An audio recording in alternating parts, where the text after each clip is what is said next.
Hi, I'm Kristen Amdahl and welcome back to my studio and channel. In this video, I want to show you some tips and tricks for making one of my brand new patterns. This is the Candi Ruffled Cold Shoulder Crochet on Fabric Top.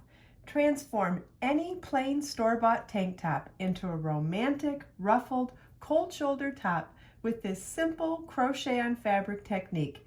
This is also a great upcycling project to bring new life to tank tops already in your wardrobe. Add a complementary or contrasting color of yarn for different looks. You can also wear this cold shoulder ruffle up on the strap as well. You would just want to either sew it in place or use a small safety pin on the underside so you could wear it both ways. Let's get started.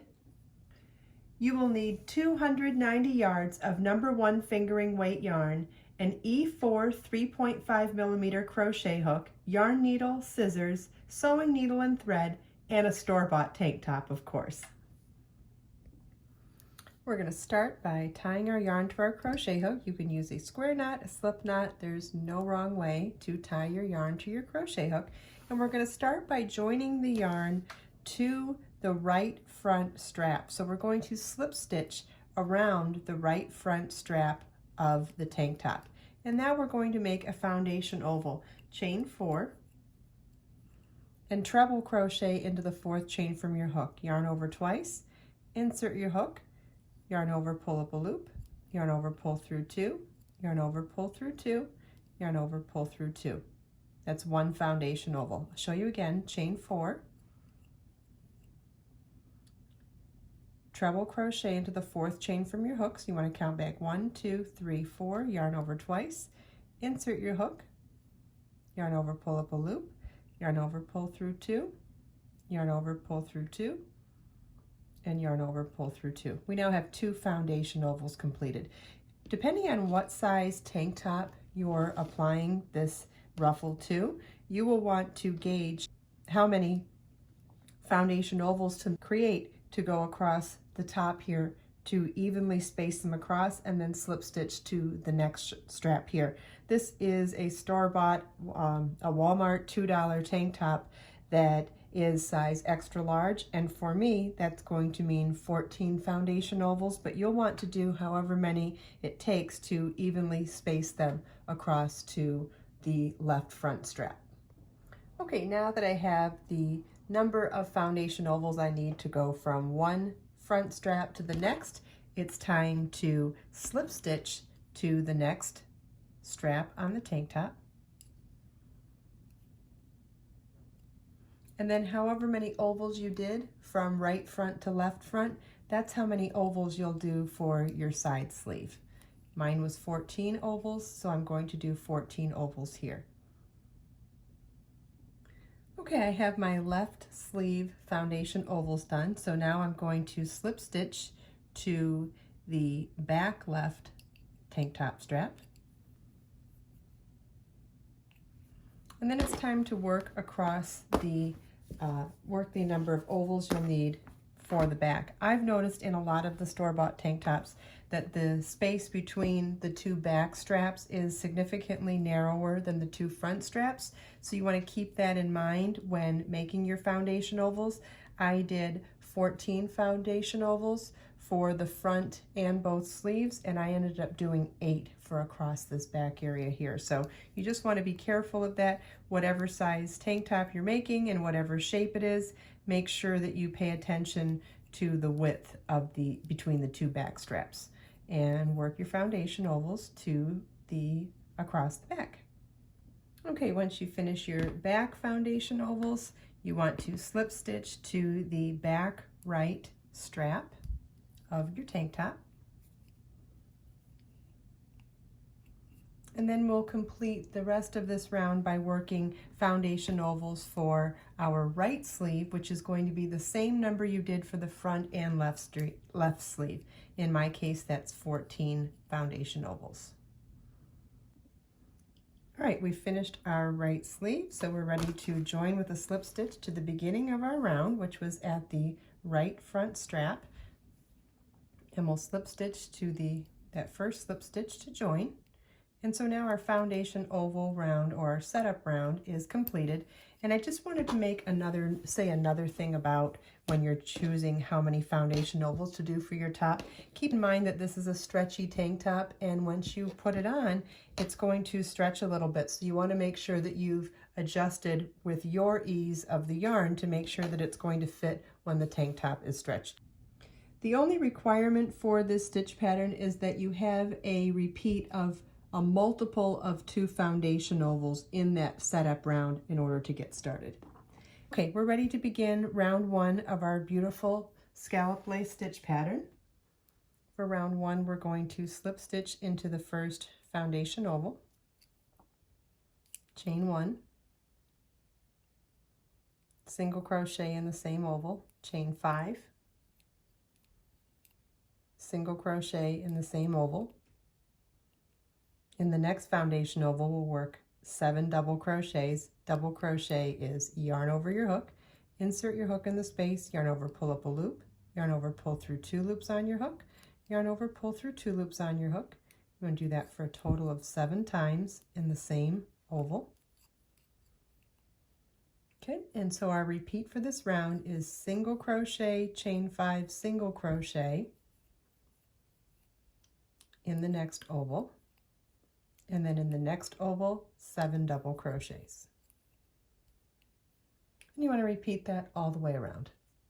At the end of round 1, we're going to slip stitch to the first single crochet at the beginning of the round to join. And that's what the end of round 1 should look like. Round 2 begins with slip stitch into that first chain 5 space,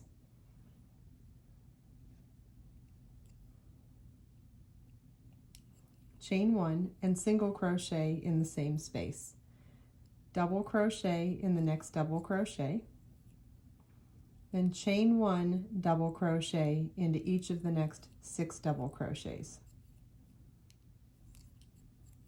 Okay, so we worked over the 7 double crochets in the previous round, and we did double crochet, then chain 1, double crochet across all of them, then single crochet in the next chain 5 space. Our repeat around is single crochet in the next chain 5 space, then double crochet in the next double crochet, then chain 1, double crochet in the next double crochet times 6. And you want to repeat this all the way around. At the end of round 2, you want to slip stitch to the first single crochet at the beginning of the round to join. And this is what the end of round 2 should look like. Round 3 begins with a chain 8, which counts as a double crochet, chain 5. The first 3 chains count as the double crochet, and then the next 5 chains count as a chain 5 space. Then you want to skip the first chain 1 space and single crochet in the next chain 1 space. Chain 5. Skip 2 chain 1 spaces and single crochet in the next chain 1 space. Chain 5, double crochet in the next single crochet, chain 5, skip 1 chain 1 space, single crochet in the next chain 1 space, chain 5, skip 2 chain 1 spaces and single crochet in the next chain 1 space, chain 5, and this is our repeat. Double crochet in the next single crochet, chain 5, skip 1 chain 1 space, single crochet in the next chain 1 space, chain 5, skip 2 chain 1 spaces, single crochet in the next chain 1 space, chain 5. You want to repeat that all the way around. At the end of round 3, you want to slip stitch to the top of the 3rd chain of that beginning chain 8 to join. And this is what your work should look like at the end of round 3. We're ready to begin round 4 now. We're going to slip stitch into the first chain 5 space, chain 1, and single crochet in the same space. In the next chain 5 space, 7 double crochets, In the next chain 5 space, single crochet, chain 5. In the next chain 5 space, single crochet. In the next chain 5 space, 7 double crochets. You want to repeat this all the way around.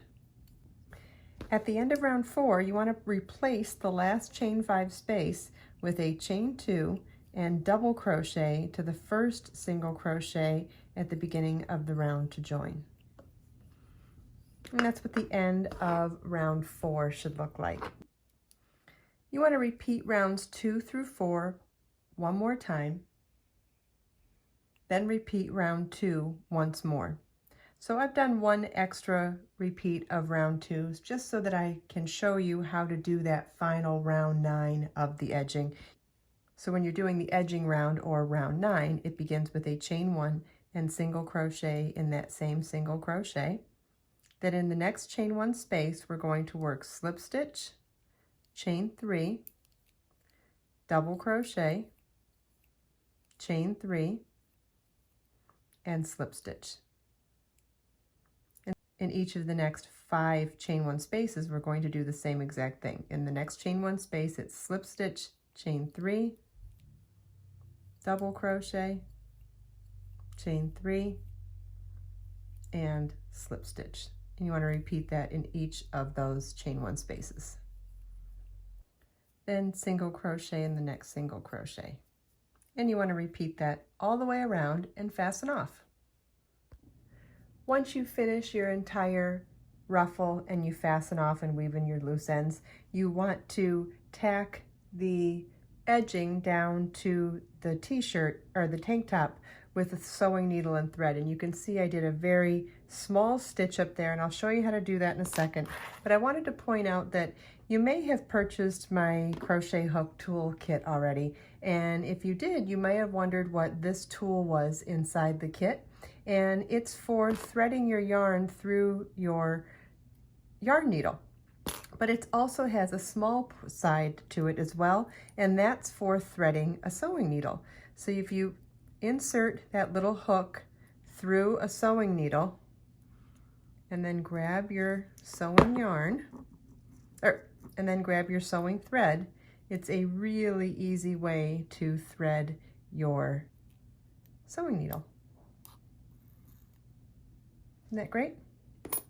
All right, so obviously we would have already finished the entire ruffle. We weave in our loose ends, all that good stuff.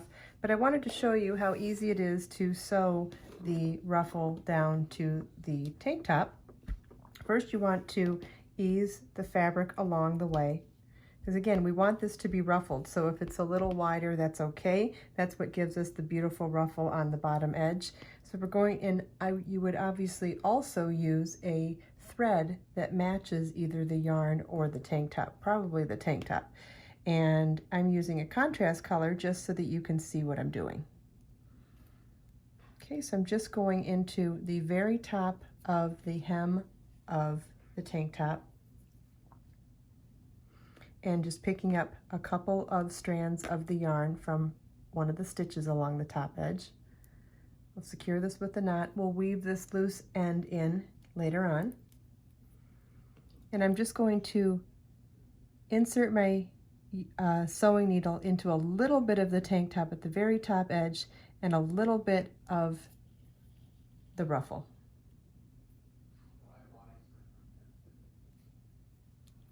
And I'm working the stitches very close together.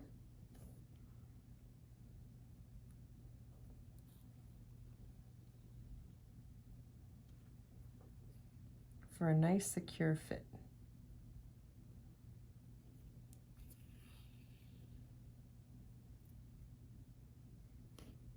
Now you want to work this across the front edge and the back edge. The sleeves, I recommend not sewing the sleeves to the straps, because then you have the option of wearing both the cold shoulder ruffle look and also securing the sleeves to the straps with a safety pin. Just get one of those little mini safety pins and secure the ruffle to the strap on the bottom, on the underside of it, anytime you want to wear it that way, because it already kind of sits there nicely. You just want to secure it so it doesn't fall off while you're moving around.